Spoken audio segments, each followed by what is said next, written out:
Okay. Hello, welcome to the meeting tent, an ongoing series on the work of Stan Tenen. Before we get started, I'd like to introduce our usual cast of characters. Here in his car is Daniel Gill.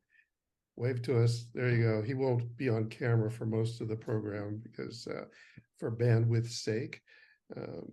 Michael Andron, Ivana Tenen, and Adele Packer. So today we're going to review a poster on the Meru.org website. And let me put it up.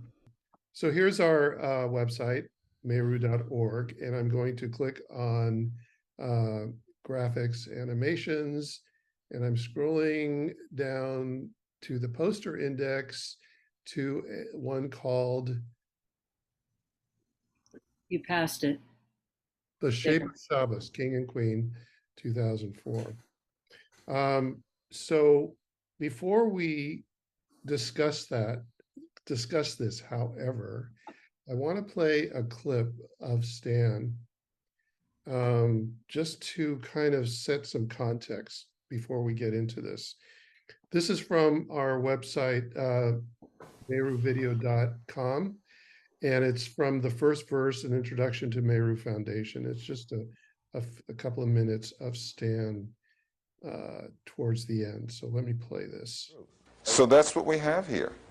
We have a natural, universal gesture language turned into a formal system for recording and playing back meditational exercises, which can become the true basis for a science of consciousness, which in modern terms becomes a religion, or several religions actually. In fact, that's also what this model talks about. This is a wonderful model of everything. By definition, this isn't a jealous God of a petty people who says, my God's bigger and better than your God because it's my God, and it's the one God because I say so. That's not what we're saying here. I'm saying we are starting with a definition of singularity and wholeness. Definitions are not the basis of prejudice. It's a postulate. I'm putting it down to see how good it is. It doesn't give us anything. And if we look for the means of spanning between the one and the many, we have a path that includes everything in the universe. Now, modern physics attempts a bottom-up reconstruction. Take all the diversity we find, all the forces in the world, and pump the energy up until things merge together, and eventually we can extrapolate and find the Big Bang. The one from the many. And I'm saying we can do this abstractly. We can do this topologically in principle, without any electron microscopes and cyclotrons and supercomputers. We can start top-down by definition, start with a singularity, break it up by minimal first distinction, and end up with all there is. This is very controversial material because, in the words of a friendly scholar, it can't be so. And what, of course, he means is that if it is so, then there's a lot of readjustment to make. And I try to explain to people that this really doesn't say anything like, I'm right and you're all wrong. It says rather that this is a deeper level that integrates a whole range of material. And it demonstrates mostly that what the scholars have been saying and what the religious people have been saying and what the different religious people have been saying, they've all been right, but in their own contexts. And that if you go deeper, then you find something more common. So the reason I played that is because we're going into a topic that is strongly within the realms of Judaism, Shabbos, what we call Shabbos, the Sabbath. And I just wanted to point out that, and to remind people that Stan was, I think, what we could call a universalist. Although so much of his research is steeped in Judaism. I mean, the discovery was based on finding something in the Hebrew Torah, which he never expected, and at that time was far from religious, and he took it on as a researcher. But then over the years, the more he found, the more he studied, he realized that, and Levana can tell this story, is that he had a responsibility to take on a certain amount of observance in real life in terms of the Jewish tradition. But here in this particular poster we're looking at today, the shape of Shabbos, Shabbos being the Hebrew word for Sabbath, um, he's looking at ways of showing how so many elements of the Jewish religion have context in geometric metaphor, and that there's a universal quality to this that could be applied beyond Judaism. Um, so let's look at the poster. And Lavana, do you want to comment on Sure, what I just? sure. Yeah. In terms of um, Stanley's universalism, in a sense, he was always assuming that anyone, any human who thinks deeply about our nature will understand that there's a unity, a unifying nature. And actually, Bill, there's a poem that Stanley wrote that's very, very short, that I think I would like to read because it explains his point of view. So Yeah, give me yeah. a moment and let me get it. This poem he wrote back in the early 2000s, early to mid 2000s, kind of around the same time as this poster was created. Um, it's called The One No Thing, and it was actually published in an extremely orthodox publication, which we both found interesting at the time that they accepted it. Um, and it's a response to a particular prayer in the Hebrew literature, which a lot of people have problems with if they think about it. Um, it's a prayer called the Aleinu, and the phrase that he's responding to, it says, "And it is said, Hashem, the four-letter name, will be king over all the world. On that day, Hashem will be one, and his name will be one." Well, what does that mean? Does that mean everybody's going to be Jewish? No. Does that mean we're right and everybody else is wrong? No, not that either. Here's what Stan wrote. The one no thing. Because everything is finite, the infinite one must be no thing, that is, not countable, as all things are countable. By this means the all alone, undifferentiated into things one, which is no thing, becomes the God of many different faiths. The unaccountability of no thing, neither one thing, nor many things, nor any number of things, is the cosmic loophole that allows the same one to be exclusively all alone in each faith, yet still the uncountable one over all.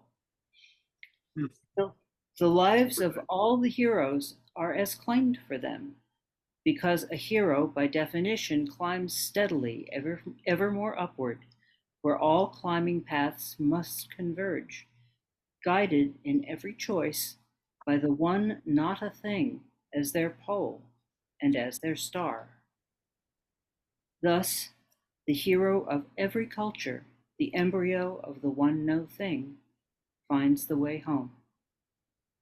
Mm, Wow, that's beautiful. that's very nice. Oh, yeah.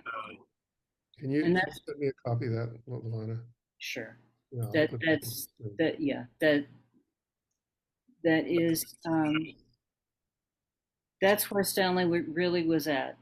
Even in the periods of our life when we were most conforming to an observant lifestyle, this was still how he perceived the universe and beyond, if you want to get technical about it. So with that, bearing that in mind, here, this poster, The Shape of Shabbos King and Queen, he created while we were immersed in the Jewish world and needed to speak to how our work was connected and how thinking geometrically was relevant to the traditions that we saw and observed, particularly in this case, the idea that the world was created in 6 days and on the seventh day God rested. Well, what in the world does that mean? Or what out of this world does that mean? And actually, there is a quote at the very bottom of this poster. I kind of took a look at the poster before we started here, that explains the point that Stan wanted to make and illustrate. This is from Rabbi Aryeh Kaplan's Sefer Yetzirah, page 164. And Kaplan says, as explained by the Maharal of Prague, he was a very famous Kabbalist in the 14th century. The Maharal of Prague states that the reason why the world was created in 6 days is because a three-dimensional world has 6 directions, as the Sefer Yetzirah states here. In other words, up, down, left, right, up, down, left, right, and front, back. Just interrupting the Maharal for a moment, that's a point that I've been trying to make, for several weeks. I keep coming back to it, that geometry is where we as human beings live. And this is the Maharal making the same point. The reason why the world was created in 6 days is because a three-dimensional world has 6 directions, as the Sefer Yetzirah states here. Each day was necessary to complete one of these 6 directions. The Sabbath is then the center point, which binds all together and supports them all. Yeah. Now, So let's take a look at the poster. Look at the poster, right. Before we do, I think Adele, you had a comment. I was just responding to the poem and the idea that in dream analysis, you have these archetypal images. And anytime you have an image in a dream where you're going up a ladder, you're climbing stairs, you're going to one room, you're reaching to get to the next room. Any of these archetypal images of elevating are very spiritual dreams where you're reaching for a higher spiritual level. So I was just thinking, that's not one particular ethnicity or religious group. These are typical of all humans have a capacity to reach upward. And there was just something in his poem that just lent itself to how universal these ideas are and how all the messages of the letters are universal. They're human strivings, they're offerings, a pathway to move in a certain direction. And I could go on about Sefer Yetzirah because I've just finished studying it and I'm rereading it and looking at all my notes from a course I just took, and these 4 directions. It's clear that the image of a temple or a house, there's a structure, there's a frame, and yet for each direction of the frame, it's going infinitely in east-west or north-south or up-down, and there's no, it's still a mystical idea, even though it's a geometric shape. So that's where we go back to Stan and look at this poster, and we'll all just see where these shapes have possibility for mystical thinking. They're not stagnant. Thank you. Thank you. Okay, well, let's take a look. And Daniel, you're going to have to do this from memory. I already did. I already did. I pulled over already and looked at it. Oh, okay. Well, is there any comments you want to make based on what we've talked about so far, or? No, I think I'll wait. It's there's the poster is very, very intriguing. So Yeah. So as you guys know, when we enter into Shabbat on Friday night. The prayer is L'cha Dodi, where we are greeting a queen, is it not? Mhm. Yeah. Bride. The Yeah. bride, the Queen, bride. bride, Yeah, the queen. And so that's what we're looking at the top of this poster. Um, he's breaking down the actual letters of Shabbat, Shin Bet Tav, and um, as we go down, we look at again, looking at the words themselves, breaking down the words because each letter has a meaning. And we're looking at the word for day, which is yom, yud vav mem, final mem. And he shows that as expanse, line, and point, and very graphical, as you can see.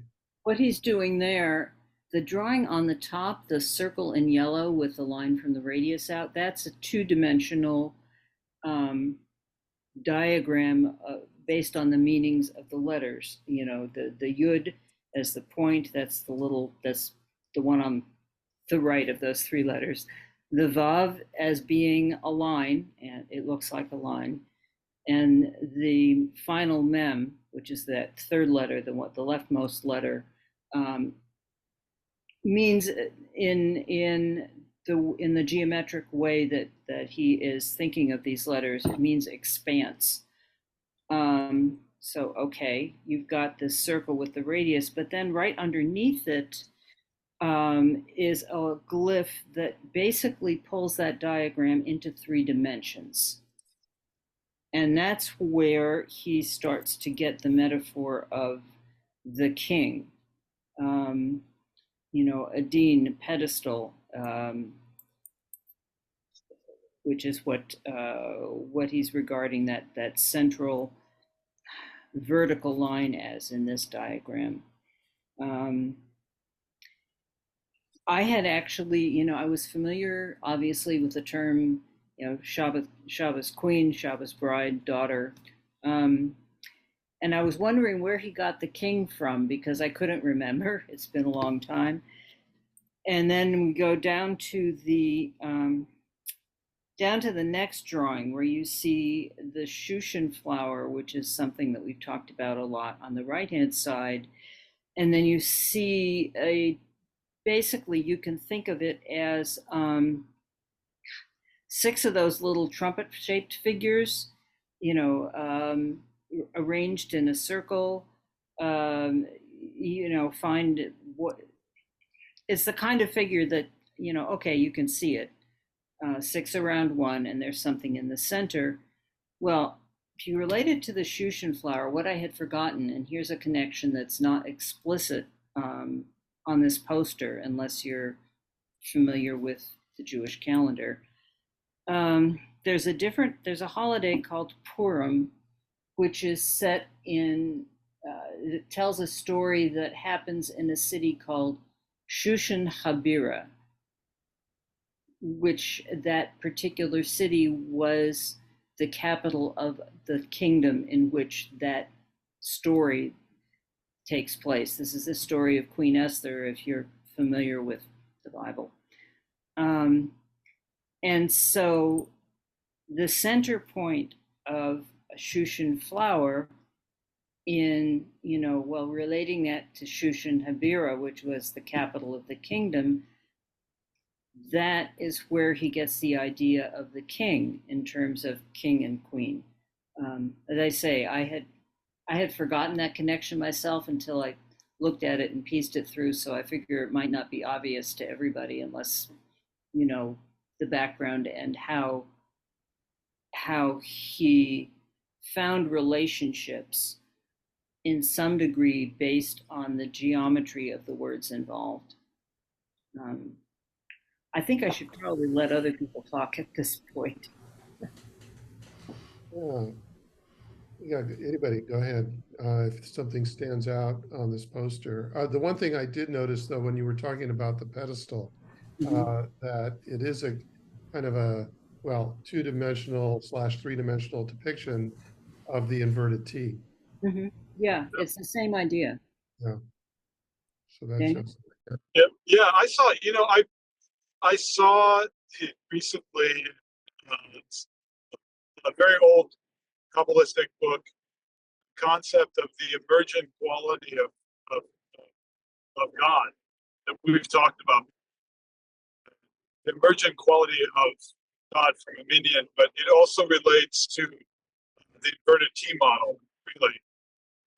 It's from the book called The Gates of Light, and he explains there that at the top sits me, which means who, the English word who. And then at the bottom sits the opposite, which is Yam, the expanse. Interestingly enough, he talks about this is how God works basically in the world. Is this emerging from this relationship of the absolute highest to the most basic, fundamental, like physicality. So it's all. I mean, that little diagram that he has at the top there, with the pedestal, and it looks like, it looks like an upside down, almost funnel, or kind of triangle. That's classical kind of Kabbalistic thought, or very, very old thought. I don't think he knew that, but he knew it instinctively. And the concept of the queen is very, very important. It's the basically the highest approximation in human consciousness. The highest we can get is God as the queen, right? As a feminine figure, meaning one in classical feminine. This has nothing to do with modern notions of feminism or the opposite or anything like that. It's just not even an analogy, just a way that human beings' language can try to apprehend something which is way, way beyond that. So the very highest we can ever get is God as the queen, as the sustainer, and the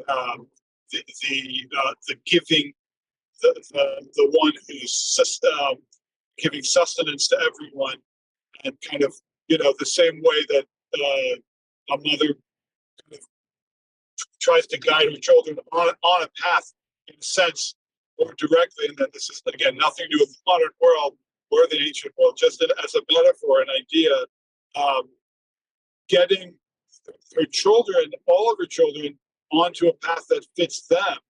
And so this is the image that the concept of God as queen, which is what's going on the Sabbath. On Shabbat, we are saying God is, and so it's not a lower concept. It's the highest concept that we can actually get to as human beings. And there's a concept of God above that, which is king, which has to do with the crown, but it's untouchable. Like we cannot grasp it as conscious beings. The closest we can get is God as queen, which is why the Sabbath sits at the, Shabbos sits at the center, because it's the most, it's the most we can ever hope for in terms of having a relationship with God. And so therefore on Shabbat, on the Sabbath, we eat and we have a good time, and we're with our families, and we drink a little. You have to drink a little bit, so to speak, if you're able. And if you're not able to drink, you don't have to. But it's just, if you're able to have a little wine, you really are obligated to drink wine. You're obligated to. It's just it's a day that has to do with both deep meaning and thinking about your life and reflecting and being with the ones you love. And it's also about enjoyment and being joyful and drinking and eating and just being with your family. And it's so it's kind of like, again, it's this concept of the highest, and yet it's the most approachable way we can we can actually be in contact with God. Yeah. I want to jump on something that you just said in terms of these, in regard to these terms that are being used, king, queen, and not to be taken in the literal sense. 100%. And you know, when you look at a Hebrew prayer book, and you look at the English translations, and you see those terms used a lot, our King, our Lord, and you know, when these prayers were written many years ago, over the centuries, a king and a queen and royalty meant a lot. I mean, the king, if you lived in a country, the king was the center of everything. Today, we don't really follow that. It doesn't, it's kind of meaningless, but it's not the noun king. These are all verbs. We always have to remember that. And that's how Stan looked at these terms, that they were not static terms. It was kinging, what a king does, queening, what a queen does. So you have to look at it in those perspectives. The other thing is getting back to that pedestal that we were looking at. It kind of falls into what Stan was saying on that video, where he was saying, you know, we don't have, modern physics looks at everything from a top up, looking for the unified theory, looking from the bottom and moving up. And here we're looking at from what Stan was describing as from the top down, from the point to all there is. And so that's another illustration of what he was just talking about on the video. Michael, did you want to comment? In respect to the idea of kinging and queening as verbs, built into the word Shabbos is a verb, which is shave, which means sit, as is indicated in the middle section there. Sits in shave, king sits in Shabbos, sits in King Shabbos, and sits in the circle. One of the later, well, still in the early phase, I think he was the grandson or great-grandson of the Baal Shem Tov who started the Hasidic movement. He talked about the word shave as that whenever it appears, Nachman of Bratslav said, whenever the word shave, sit, appears, it implies to sit for a long period of time. And he brings examples from Abraham, who sat at the opening of his tent. He had the tent open on four sides, always to welcome people into the tent and teach them. And Mordechai in the book of Esther, also sat at the gate of the king, referring not to the physical king, Achashverosh or Ahasuerus. How do they pronounce it in English? Ahasuerus. It's close, yeah. But rather, sitting at the threshold, it meant to sit for a long time in meditation. That was the specific thing that Rav Nachman said. And that's important because we who are within Judaism see a tremendous number of rules and things to do. And for a lot of people, when they look at being observant, it's a little overwhelming at the beginning that there are so many things that we're supposed to do. But of all the commandments in the 10 Commandments, there's only one that's that kind of ritual. There's only one ritual commandment in the 10 Commandments, and that's the Sabbath. All of the others, the first three deal with having no other gods before you and not making idols and not swearing by God's name. And the fifth one, and again, the count here is different in Christianity. The fifth one is honor your father and your mother, which they're saying is there because man is partners with God in creating life. And the remaining five on the left side, when you're looking at the tablets, are all the, don't kill, don't lie, don't steal, don't commit adultery, don't covet, don't, that sort of thing. But those are not rituals. Those are just behavioral guidance points. The only ritual is the Sabbath. And that idea of sitting for a long time, he brings as a source, as I recall, I was looking for it earlier when I took out the chart, is that it said that we sat at Kadesh, which was one of the places in the 40 years of wandering in the desert. We were at Kadesh for 38 of the 40 years. People think we were just going and going and going and going, but that's not the way the story is, according to the rabbis. They were actually looking at the time frame. And we spend most of our time in this place, Kadesh. And Kadesh is not only a place there, but is also the word Kodesh is the word for holiness. And that's part of the Sabbath, is being in harmony with each other and with God, rather than trying to overwhelm it, to create it, to do something, to change it. And so all the restrictions on the Sabbath, and there seem to be an awful lot of them, are all based on what we did to build the tabernacle in the desert. To carve something, to cut something, all of those things that we're not supposed to do are things that were creative as such. The creation is done, and now just sit and be in it. And it's sitting. It's a verb, rather than a noun. And so people who today it would probably say just, for 25 hours, don't look at screens. Well, unplug. Unplugging would be the verb for 25 hours. And frankly, for people who are not interested in the religious side, there's a lot of psychological benefit to just unplugging for 25 hours.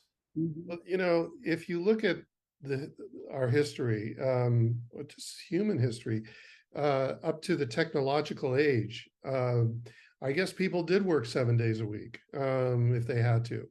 And so if you're the creator and you're creating, you're Godding, you say, hey, wait a minute, look, I'm going to give you a day off. In fact, I'm going to make you, if you want to follow me, you have to take a day off. I mean, if you had a job like that where you had to work 7 days a week and they made you take a day off, and what you're going to do, what are you going to do on that day off? Well, you're going to think of creation, of what I did as a creator and our relationship.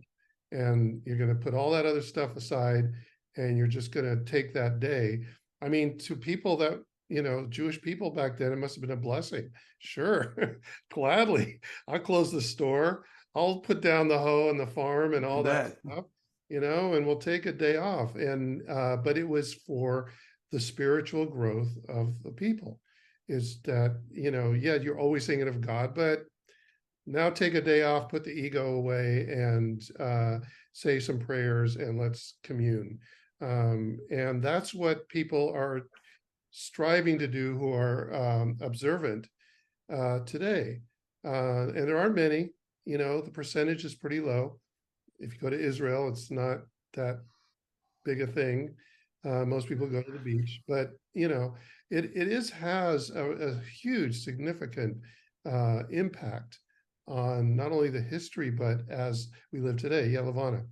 Yeah, just, as Michael said, that there are psychological benefits, there are physical benefits. One thing I personally noticed that I'm sure particularly people who weren't always observant, who start to observe the Sabbath in whatever way makes sense to them, one thing that I became aware of was counting on that day. This seventh day is going to happen. I will have this day. And even that reduces cortisol. It reduces, Yep. even during a difficult week, I know, yes, there are a bunch of things that I need to prepare ahead of time. That's part of it, because once the day happens, you simply live through the day and do what you do to be aware of whatever it is that's in your consciousness, you know. I always pictured Stan, on Shabbat, you guys sitting there with a stack of Post-its. Because if Right, you because you look at, can't write. he can't write, but he can study.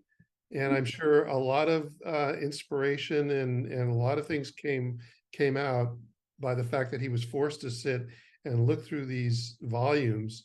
And that's when he found a lot of these great insights. The key is to remember what the Post-it was there for.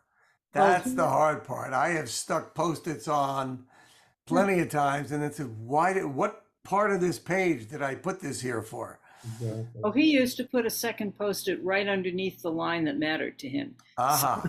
Well, that's good. Yeah. You know, so that worked. And the trick was then when Shabbos was over, then he would tell me, oh, write this up, write that up, write this up, write Quickly that up. before I forget. Yeah. Yeah, exactly. Quickly before I forget, you know. So but yes, you're right. There were an enormous number of immensely fruitful discussions that happened after Shabbos had been around for a few hours and he'd had time to look and to think. So yeah. You know, there's an interesting element that in Hebrew we don't have words like Monday, Tuesday, Wednesday. It's Yom Rishon l'Shabbat is Sunday, the first day of the Sabbath, towards Sabbath. Yom Rishon or Yom Sheni l'Shabbat is Monday. Yom Shlishi, this is the third day toward the Sabbath. And if you had a particularly good crop and you came across this wonderful fruit that you picked during the week, so, okay, this I'm putting aside for the Sabbath. The whole week was geared to this. It wasn't just Sabbathing or sitting on that one day, but everything was focused like a road. All roads lead to Rome, is it? The expression, all roads in the Jewish world led to the Sabbath, to that time of just being in harmony with nature and God and your family and so on. And the day off. And Post-its. Today, people, if you have a job today, you're always looking forward to the day off. When's my day off? Yeah. Adele, you had a comment. You can't hear you.